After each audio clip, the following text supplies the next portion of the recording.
All right, so the last topic that we want to talk about is something called solubility and the common ion effect.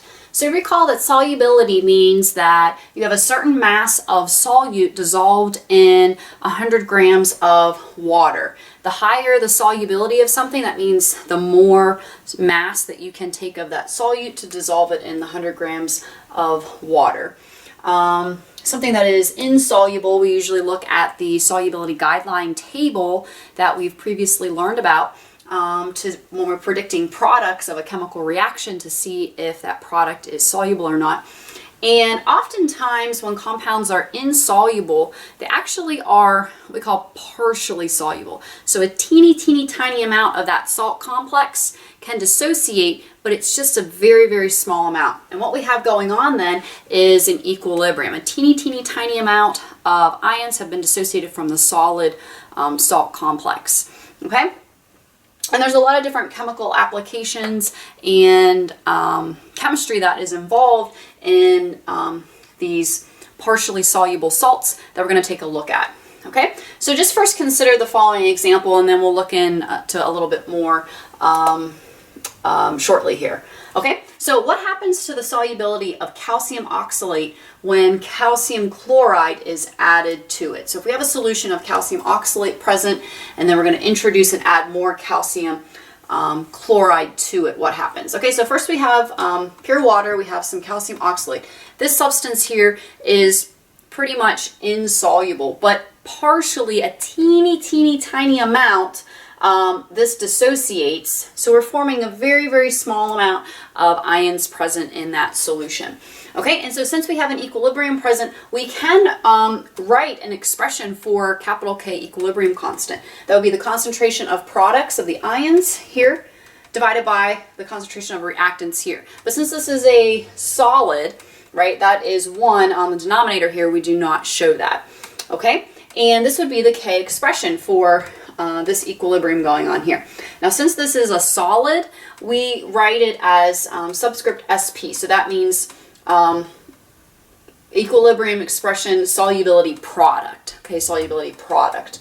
Okay, so if this is only partially soluble, that's what we call it, the KSP. Okay, so we have this substance in a solution. All right, and now I'm going to add calcium chloride, which we are pretty familiar with. That is a soluble salt, so in solution, it dissolves in water and will 100% dissociate into its respective ions. Okay, so we have calcium and 2 chloride ions. Now, we can see that we have a common ion effect, so whenever I add this to the system here, I am introducing more calcium ions, which is already present in a very small amount, but it's present in the original solution. So Le Chatelier's principle says that if I add more of a product, it will shift to get rid of it. So what's going to then happen to the solubility of this substance here? It's actually going to precipitate more out of solution. So any teeny little bit of it that did dissolve into solution, a teeny little bit of it, into the ions, it's now going to then precipitate and come back out of solution by introducing this calcium chloride solution into that. Okay, so if I add more calcium ions, it gets added, then it causes the equilibrium to shift to the left to remove the calcium from that system here. Okay, and so this number KSP is a solubility product constant that we can also look up in a table, just like Ka and Kb. Okay, so there are tables in your textbook that you can look up those values for the substances that you would need. Okay, and when I add calcium to that system, right, this actually comes out of solution, so this number here actually will be decreasing, okay? The KSP actually decreases under those specific conditions, and then it will reach a new equilibria value, and this calcium oxalate becomes less soluble because it is coming out of solution, precipitating more than what it was present there. Okay, so in pure water, it's actually more soluble in pure water than it is in a calcium chloride solution because we have this common ion effect occurring that allows it to be less soluble. Okay, an interesting application of this calcium oxalate ion system is if we have too much calcium introduced in the system, and it causes calcium oxalate to precipitate out, or this could also be calcium phosphate that could slowly precipitate out. This actually can occur in the kidney, and a result of kidney stone formation can occur. Okay, so there's biological application there to introduce the concept, and then now we're going to take a look at some calculations. Okay, so recall that solubility of a compound is the quantity of that substance that dissolves in a certain amount of liquid. So previously we mentioned that usually we're referring to water, so it's a certain amount of the solute that's dissolved in 100 grams of water. Okay, and we actually can calculate the molar solubility. So this is capital S, okay? And we're going to be able to calculate that. And so that's the units of moles per liter. So it's kind of like molarity. And it is, except we denote it as a capital S, and it tells us the solubility of a solid salt compound for how much that salt is dissolved in whatever the solvent is at that time. Okay? And this solubility can be calculated directly from the KSP value for a salt that's partially dissolving. Okay? One interesting thing about KSP is that value that we look up in a table for a specific substance, it's the same number no matter the solvent that the salt is used to be partially dissolved in. Okay, so that is not dependent on the solvent that the solute is dissolved in. Okay, however, the molar solubility, the concentration that is dissolved, okay, does vary, and it varies depending on temperature, it varies depending on the solvent that the salt's dissolved in, and it also varies depending on pH. So we're going to talk about an example here, how pH can change the amount that the solid is dissolved. Okay, so we're going to look at an example of the effective pH on the solubility of a substance. So this is my favorite demo that I love to do in class, and unfortunately I don't have all of the setup here at home to do it for you, so I'm going to include a clip from a YouTube video that I found that's the same demo that I would like you to watch right after you review this information here. Okay? So how does pH affect the solubility of something, and why is that important? All right, so the experiment here that we're going to take a look at is magnesium hydroxide, and that is the main active ingredient in milk of magnesia. Okay, and so this is partially soluble. So whenever you take milk of magnesia, or if you do, you have to shake that up a lot. If you look at the instructions, you have to shake that up very thoroughly because the solid of that substance has been settled on the bottom of the bottle, and you need to resuspend that in solution, so when you pour that out, it will come out and actually be effective. Okay, so it's really in a solid form, but there is a little partial solubility. So there are some ions that are in solution in that milky solution inside of that bottle. Okay, magnesium and the hydroxide ion.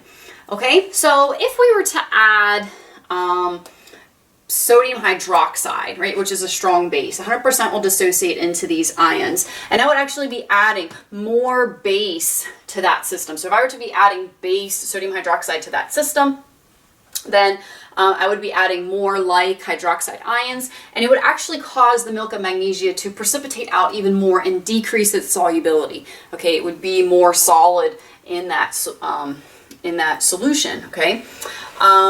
Okay, so it decreases the solubility of the magnesium hydroxide if I were to add base to it, okay? But you take this substance and ingest it, and it goes into your stomach, okay, to help settle it. And in your stomach you have acid, you have hydrochloric acid. Okay, so this is what happens whenever you add this to your stomach. Okay, we have HCl, and in solution 100% is dissociated into the H+ ions and the Cl- ions here. All right, so what's going to happen is the hydroxide ions that are in that solution that you're drinking, okay, are going to react and help neutralize the acid in your stomach to settle it, okay, to react with it and neutralize it. Okay, and so we have the H+ from the acid in our stomach is going to react with the milk of magnesia hydroxide ions here to form water. Well, what's happening to the concentration of hydroxide ions? As we introduce that into the acid in our stomach, it's removing the hydroxide ions from the milk of magnesia, okay, that's in the solution there because it's reacting here. So these are being removed because this reaction here is occurring, and thereby causing the concentration of milk of magnesia to dissociate even more and become more soluble in an acid solution. So more of the solid is dissolving because the hydroxide ions that are present from it are reacting, we're removing it, so the equilibrium will shift to make more of it, and it causes the solubility of the magnesium hydroxide to increase.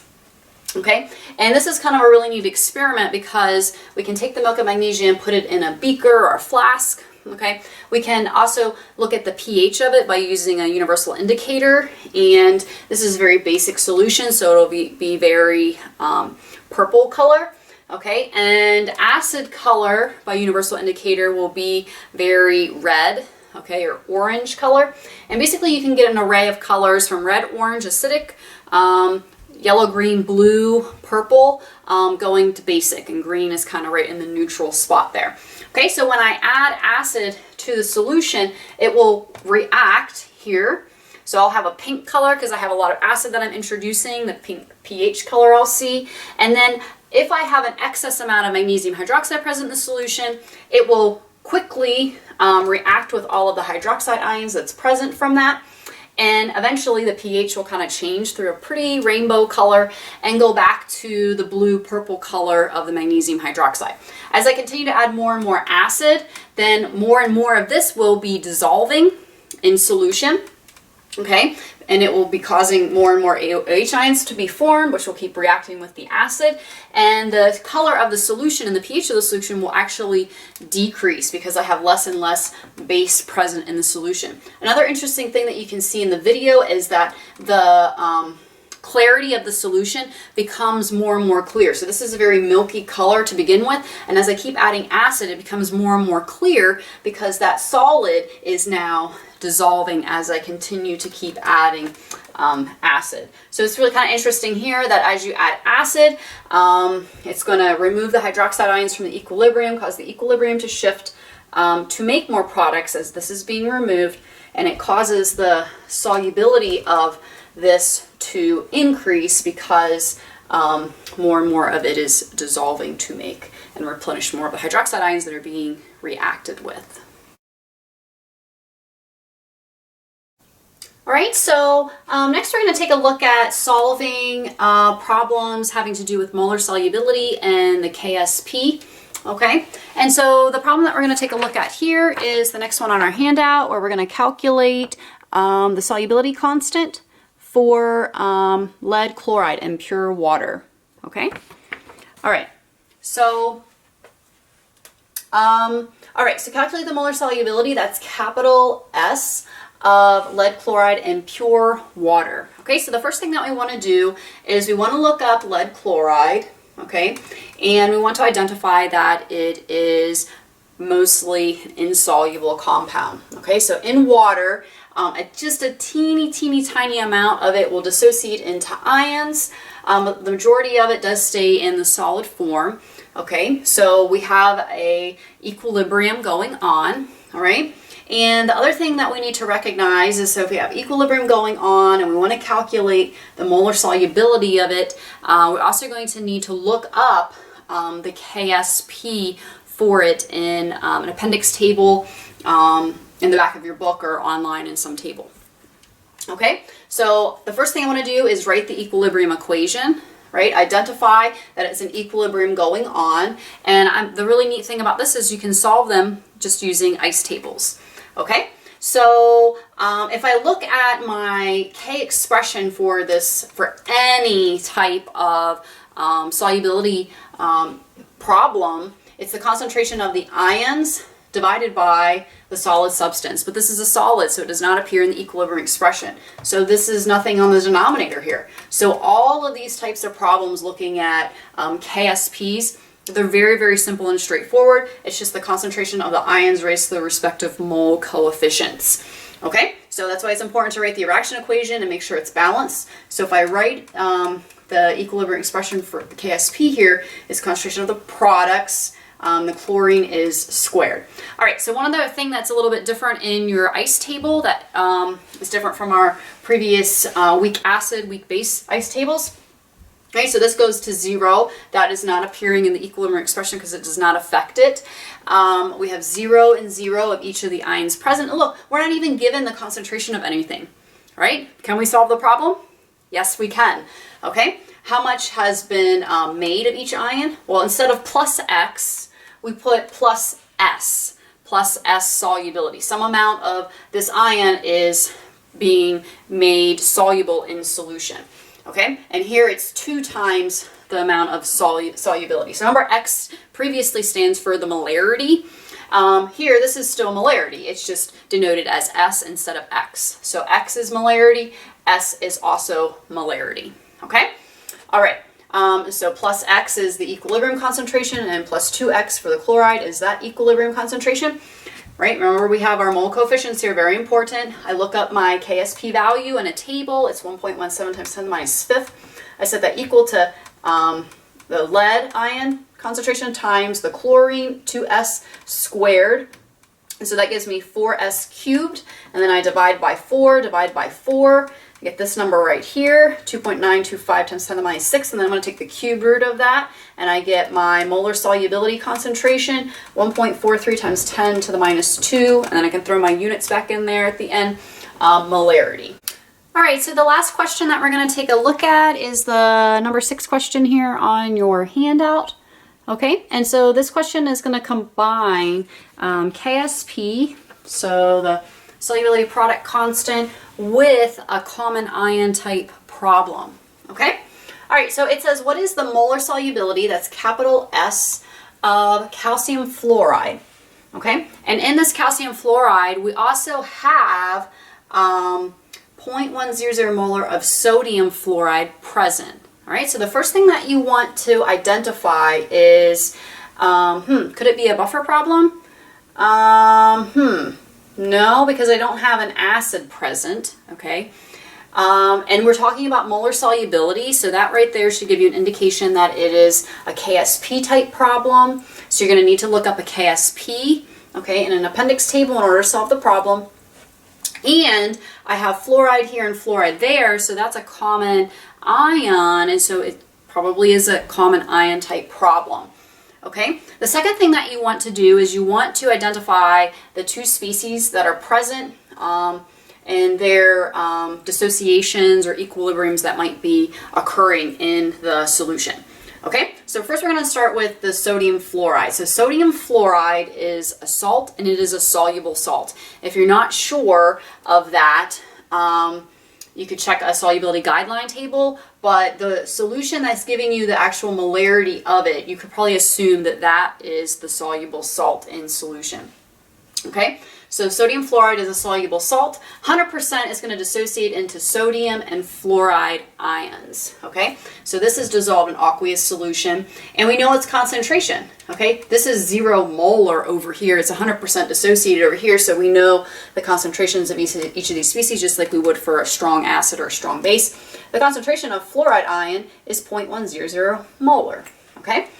We also have calcium fluoride. So we could check a solubility guideline table, or we could probably say that we know that one is going to be the insoluble one because it's telling us to calculate the molar solubility of it, and that is an indication that it is very partially soluble. Okay?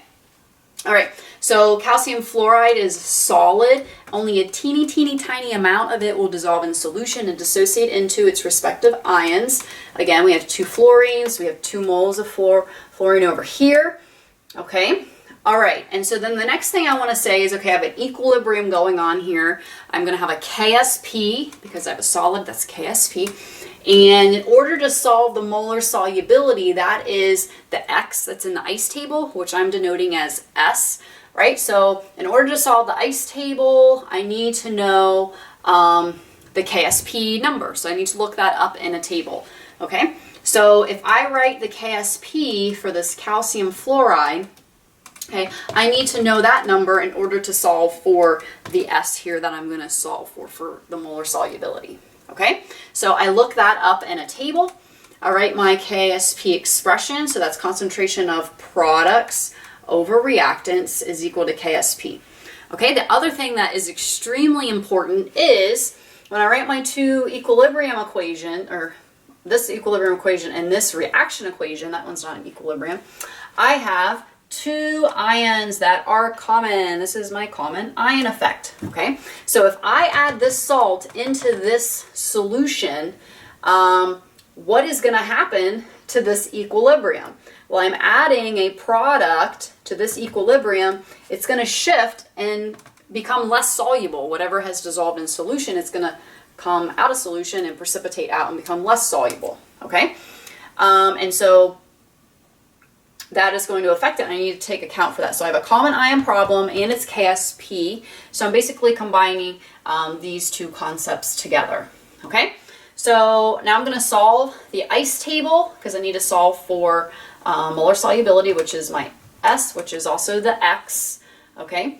So concentration of the concentration of the solid, right, is not dependent on KSP because it does not show up in our equilibrium expression because it's a solid. So I just omit that and ignore it.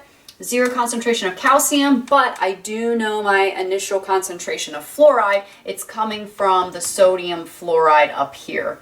All right, so that is going to be 0.100 molar there.